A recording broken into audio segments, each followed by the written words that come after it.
are, of course, many roads that lead to the intersection of life and this college. Traveling these roads and the individuals who have navigated them allows universities to create a unique atmosphere of perspectives on the world as it is. Tonight we celebrate 10 young men and women whose journeys include aspirations of the highest levels.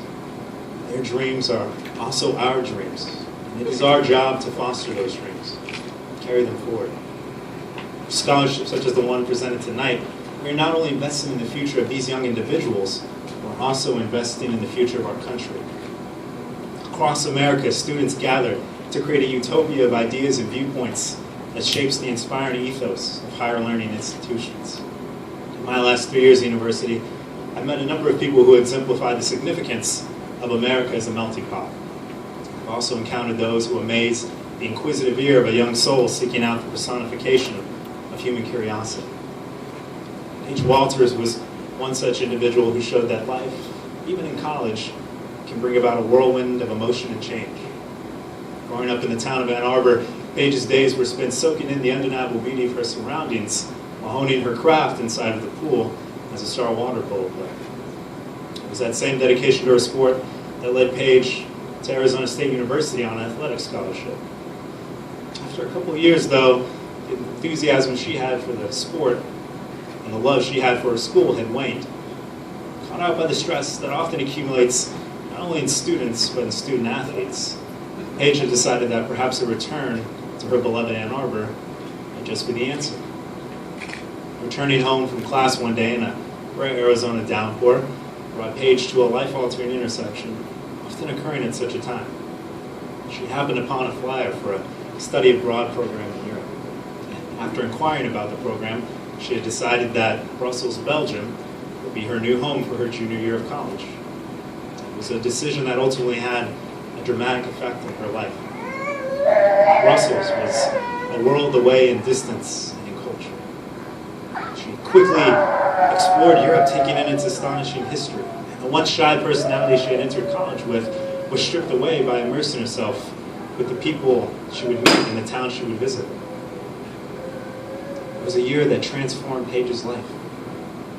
Her fellowship and travels with those she encountered enlightened her views on the planet we call home.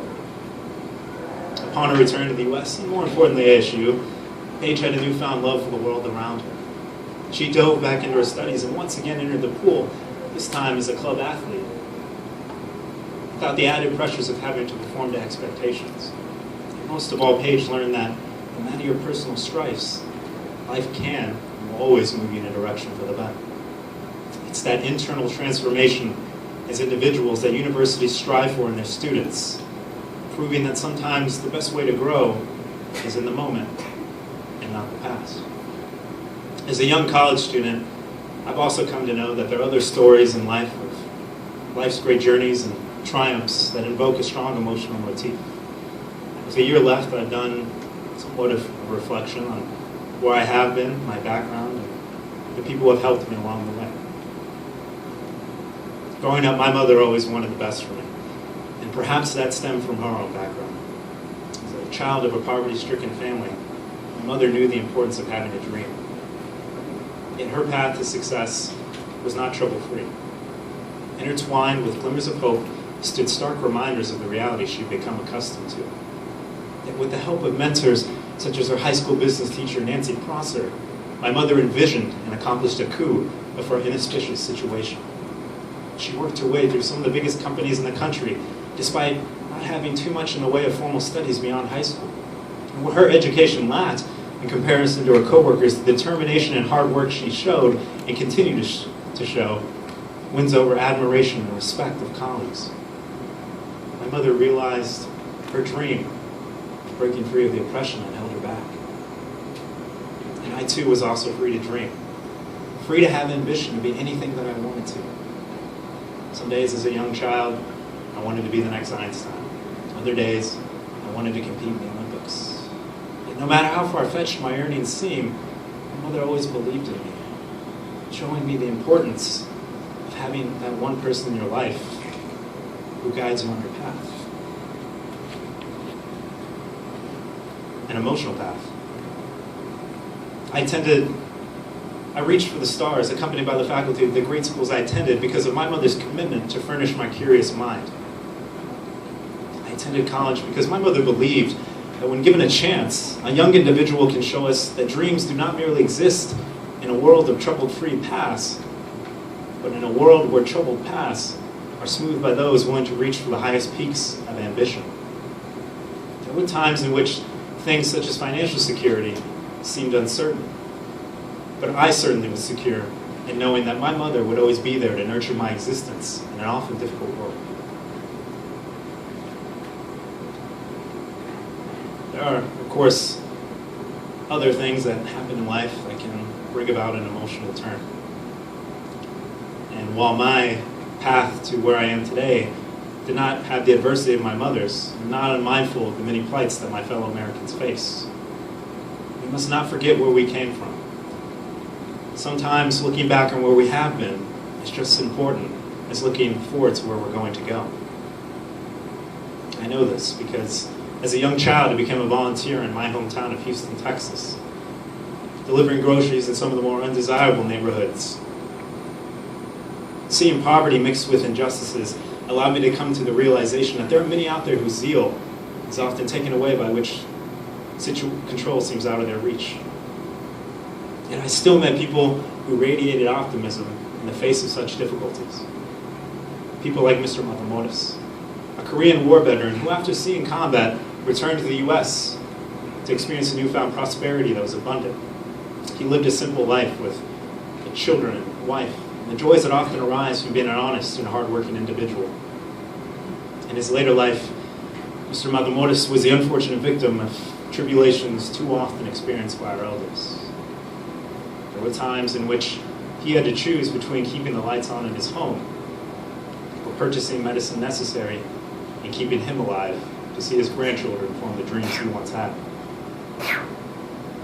And in my many times visiting him, Mr. Matamoros did not dwell on the situation to which his life had become, but instead showed the outlook of a man who was proud of his accomplishments, his family, and the country he proudly served.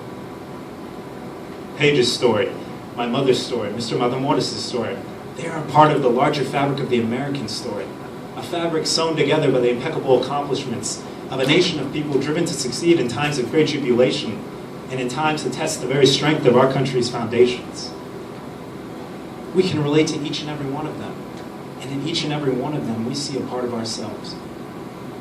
Paige's internal transformation, my mother overcoming vicious obstacles, finding joy and happiness in the important things in life, such as family, like Mr. Matamoros. While these tales bring about feelings of joy and inspiration, I would be remiss if I didn't mention that within the last couple of months, I know that even the simple act of turning on the news can bring about disheartening accounts of tragedies, broken economy, and other emotional agonies. It can certainly discourage the most hopeful of people. Scholars, there are many people you are going to meet in your life, good and bad. I've met a number of people, as many of you out there have as well. There will be cynics and pessimists who say that within the last couple of years, America has lost its way. There will be other cynics and pessimists who say that the American dream is non-existent because a person's starting line is the ultimate determination of their future. There are many out there today who are wallowing in the depths of despair, looking for a way out, who will ask, where's the light at the end of the tunnel?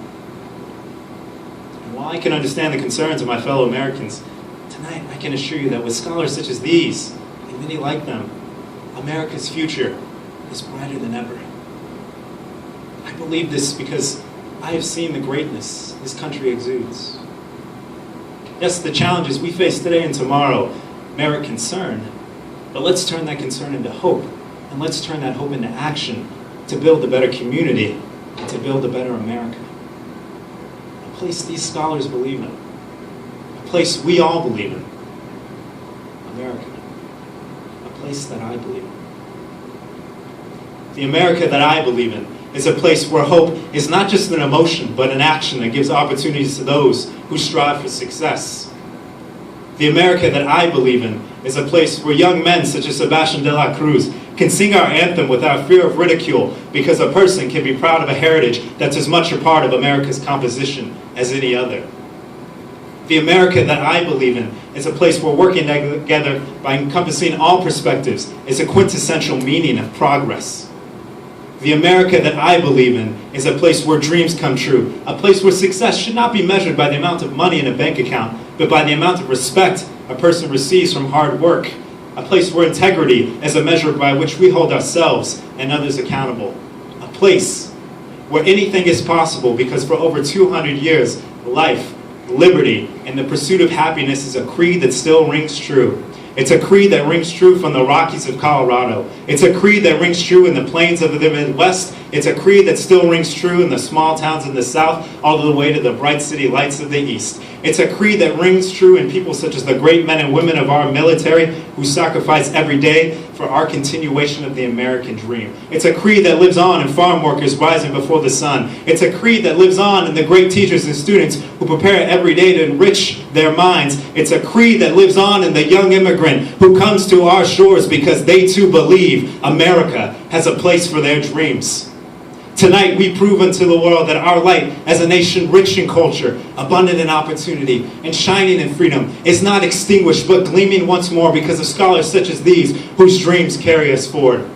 As they have shown, we must continue to strive for internal growth as individuals and be a beacon of inspiration for those around us. Thank you very much.